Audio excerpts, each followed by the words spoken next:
No sooner has Jaguar brought us the I-Pace than Audi has gone and released its very own all-electric SUV rival, and this is it. It's called the E-Tron, and the E-Tron is important actually, because you might remember the first Quattro was called the Quattro. They're trying to set the same precedent here. This car is just as important to the future company as that legend. The idea here, compared to the I-Pace, is to produce something a bit subtler, something that's not going to scare off traditional Audi customers. So you notice it has a traditional set of SUV proportions. In terms of size, it's somewhere between a Q5 and a Q7. You want some details, don't you? Yeah, it's got 2 electric motors, 400 horsepower in total, 4-wheel drive. It will do 0 to 60 in something under 6 seconds. It will do over 250 miles on the WLTP cycle. And if you can find a 150 kilowatt DC charger, well, you can top it up from 0 to 80% in about 30 minutes. As I said, it's not as rock and roll in its proportions as the I-Pace, but the details, that's where Audi's designers have had a little bit of fun. So we'll start around the front and do a full walk around. You'll notice this grille, very shiny, very blingy, bit like it's wearing a pair of braces.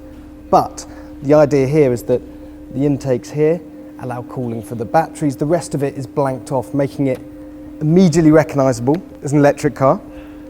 The lights here, the 4 stripes, it's a pattern that's been repeated on e-tron models before, and you'll see it's down here on the 21-inch wheels as well. A little bit of aerodynamics going on here. This is called the air curtain, so that sends air in there, streams it down the side of the car, keeping it smooth. This car, by the way, has a drag coefficient of 0.28, which is best in class, and it's all the more important on electric cars, of course. Now for the fun stuff, look at this.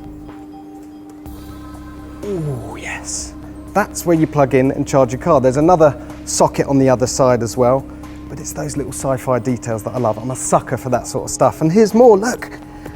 Instead of a wing mirror, we have a camera. It's probably something we've seen quite a lot of in concept cars, but not on road legal production cars.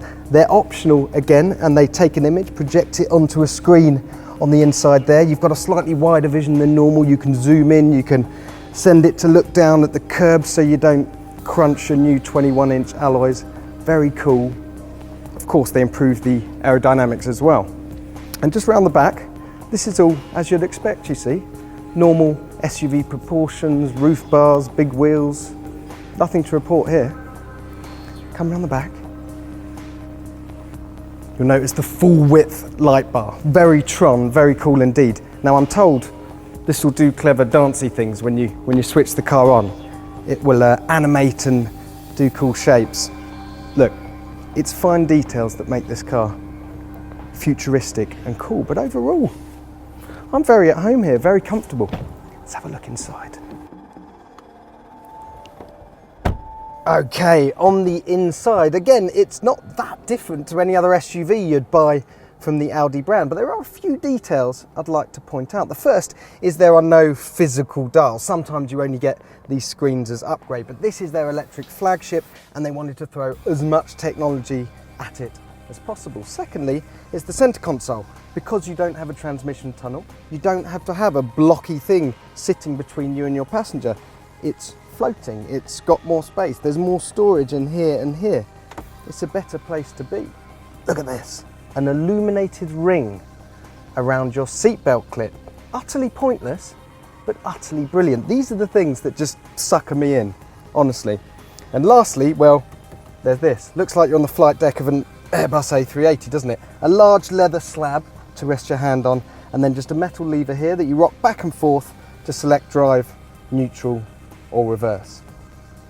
I have to say, I'm a bit of a fan of this car. It's innovative, but not shocking. On the face of it, it's just another look-alike Audi SUV, but when you get down into the detail, it's easily the most interesting SUV they've ever made.